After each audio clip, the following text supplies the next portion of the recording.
नमस्कार दोस्तों, inspired soul channel में आपका स्वागत है।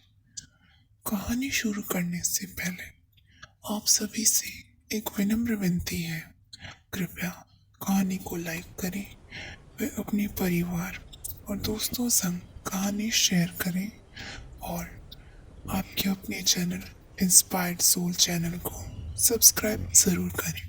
चलिए कहानी शुरू करते हैं। एक बार की बात है, एक गुरु का एक शिष्य ज्यादा बोलने की आदत से बहुत परेशान था। वो जब भी किसी से मिलता तो उसके बारे में अपनी राय देने लगता। उससे कोई पूछे या ना पूछे, लेकिन फिर भी अपनी आसपास की चीजों के बारे में वो अपनी राय बता ही देता।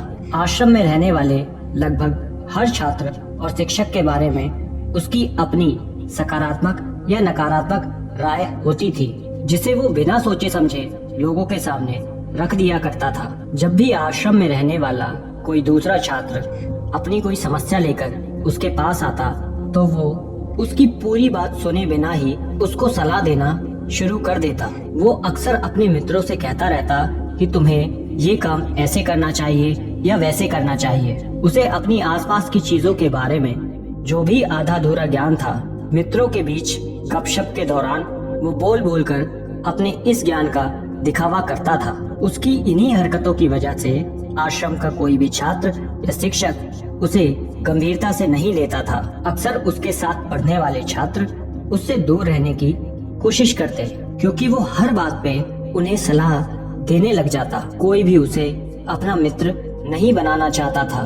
सब उससे दूर रहना पसंद करते थे और अक्सर आश्रम में रहने वाले छात्र उसकी पीठ पीछे उसकी इन्हीं हरकतों के कारण उसका मजाक भी बनाते थे।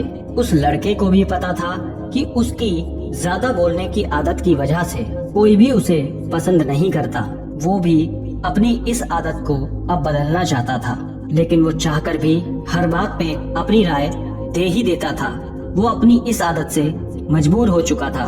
एक दिन वो अपने गुरु के पास गया और अपनी सारी समस्या उनसे कह दी।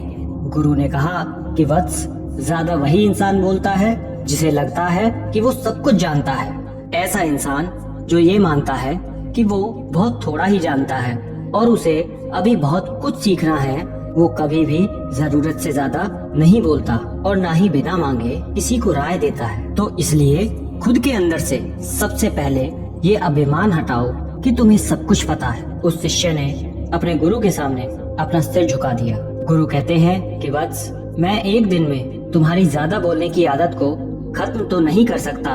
ये आदत धीरे धीरे तुम्हें खुद ही कम करनी होगी, लेकिन मैं तुम्हें ये जरूर बता सकता हूँ कि किन मौकों पर तुम्हें चुप रहना चाहिए, ताकि तुम खुद को दुखी होने और किसी बड़ी मुसीबत में पड़ने से बचा सको। शिष्य ने गुरु की बातों से सहमति दिखाते हुए अपना सिर हाँ में हिला दिया।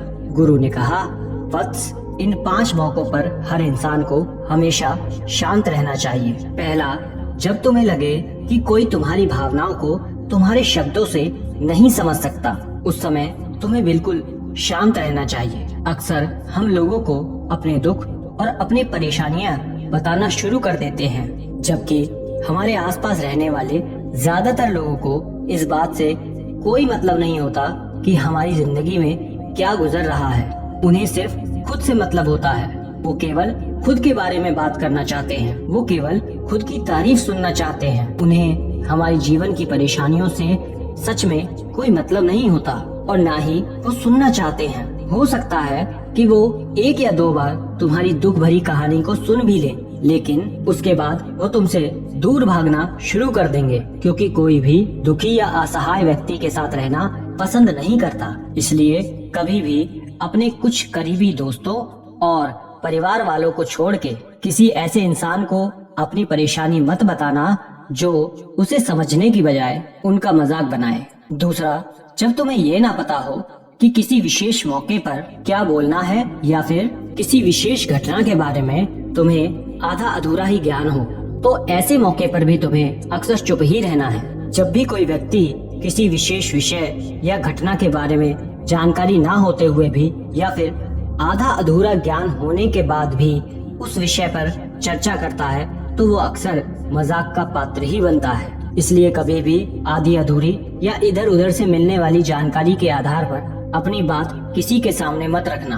हालांकि ऐसा प्रभावशाली व्यक्ति बनना या ऐसा व्यक्ति बनना जिससे हर कोई बात करना चाहे, वो एक कला होती है जिसे आप भी सीख सकते हैं अच्छी अच्छी किताबों को पढ़कर। तीसरा, गुरु कहते हैं कि जब भी कोई व्यक्ति तुम्हारे सामने किसी तीसरे व्यक्ति की बुराई कर रहा होता है, तब ऐसी परिस्थिति में भी तुम्हें चुप रहना चाहिए। तुम्हें कभी भी ऐसी नकारात्मक बातचीत का हिस्सा बिल्कुल नहीं बनना चाहिए, क्योंकि आज जो इंसान तुम्हारे सामने किसी और की बुराई कर रहा है, कल वही व्यक्ति तुम्हारी पीठ पीछे तुम्हारी भी बुराई जरूर करेगा। और इस बात की बहुत ज्यादा संभावना भी है, क्योंकि आज तुम उसकी हाँ में हाँ मिलाने के लिए तीसरे व्यक्ति की बुराई की है और कुछ समय बाद उसी व्यक्ति से उसके रिश्ते ठीक होने पर वो उसे बता देगा कि तुमने उसके बारे में क्या क्या कहा था। इसलिए कभी भी कोई व्यक्ति अगर किसी तीसरे व्यक्ति के बारे में आपके सामने बुराई करता है या फिर उसके बुरे समय का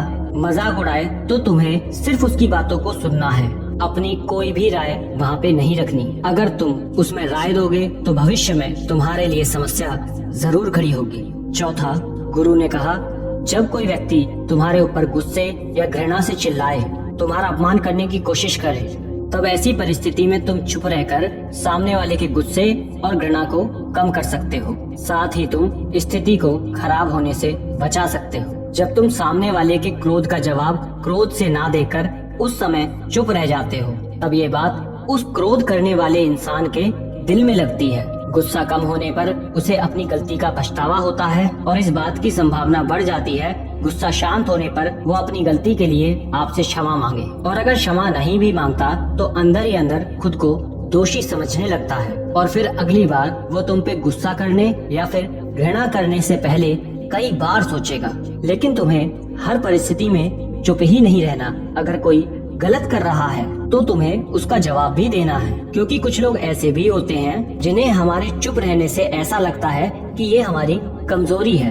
गुस्से के दौरान चुप रहने का ये तरीका केवल परिवार, सगे संबंधी और कुछ निकटतम मित्रों के लिए ही सही है, न कि हर किसी इंसान के लिए। अगर तुम हर जगह चुप रहने लगे तो इसका 100% गलत फायदा भी उठाया जाएगा। गुरु आगे कहते हैं, पांचवा, जब कोई इंसान तुमसे अपने जीवन की दुख भरी घटना या अपने जीवन की परेशानी साझा करता है, ऐसी परिस्थिति में तुम्हें सिर्फ चुप रहकर उसकी बातों को सुनना है। ज्यादातर लोग ऐसे होते हैं कि किसी ने उनके सामने अपनी समस्या सुनाई नहीं कि वो समाधान देना शुरू कर देते हैं, जबकि कोई इंसान जब अपनी परेशानी साझा करता है तो वो हमसे कोई सुझाव की उम्मीद नहीं करता। वो बस ये चाहता है कि हम उसकी बात को ध्यान पूर्वक सुने, क्योंकि जब हम किसी की परेशानी को ध्यान पूर्वक सुन लेते हैं तो उस इंसान को एक आत्मिक शांति मिलती है। उसे ऐसा लगता है, चलो किसी इंसान ने तो मेरी बात को समझा। अधिकतर मौकों पर जब कोई हमसे अपनी परेशानी साझा करता है तो बस वो इतना चाहते हैं कि बिना उन्हें रोके,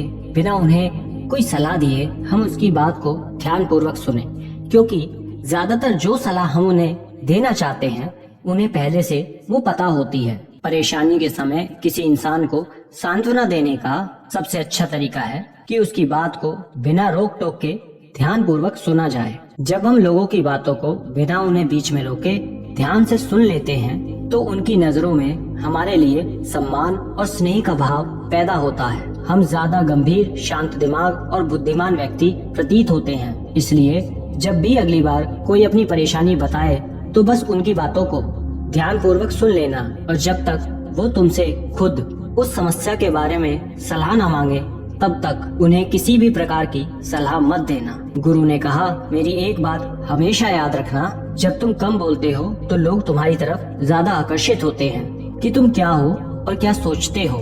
शिष्य ने हाँ में सिर हिलाया।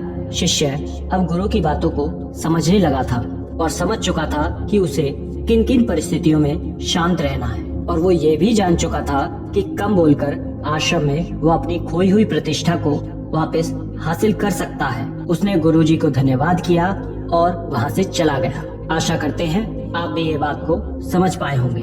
धन्यवाद।